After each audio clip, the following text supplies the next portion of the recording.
Hello everyone, আপনারা সবাই কেমন আছেন? আশা করি সবাই খুব ভালো আছেন, আর আমিও আপনাদের আশীর্বাদে ভালো আছি। আজকে হচ্ছে 29শে বৈশাখ, আর আজ থেকে আমি আমার এই অঞ্জলি হোম কুক চ্যানেলে ভিডিও পোস্ট করা প্রথম আজকে শুরু করলাম। তো আপনারা সবাই পাশে থাকবেন। আর সমস্ত কাজকর্ম কমপ্লিট করে বাড়ির পুজো কমপ্লিট করে দিলাম।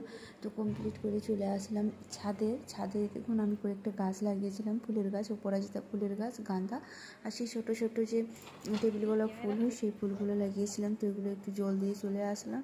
এসে থেকে যা রান্নার সব কিছু রেডি করে রেখেছিল, তো আমি এসে রান্নাটা চাপিয়ে দিলাম। আর আজকে রান্না হবে মাংস। তো পেঁয়াজ কয়েকটা কমই কাটা, আমি আর কয়েকটা কেটে দিয়ে দিলাম। তো আমার মশলাটা কষানো হয়ে গেছে। এবার আগে থেকে ম্যারিনেট করে রাখা মাংসটা আমি ছেড়ে দিলাম। গলার অবস্থা খুব একটা ভালো না, ঠান্ডা লেগে যায়, তাই অবস্থা হয়ে গেছে। এই চ্যানেলে আমি সারাদিনে কি কাজ করি না করি সে টুকিটাকি কাজ আপনাদের সঙ্গে শেয়ার করব। আমার যদি এই ভিডিওটি আপনাদের ভালো লেগে থাকে অবশ্যই লাইক কমেন্ট শেয়ার করে পাশে থাকবেন।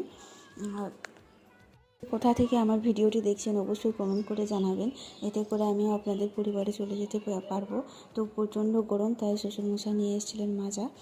আর তো সবাইকে ভাগ করে দিচ্ছি মাজাটা, গরমের মধ্যে বেশ ভালোই হলো।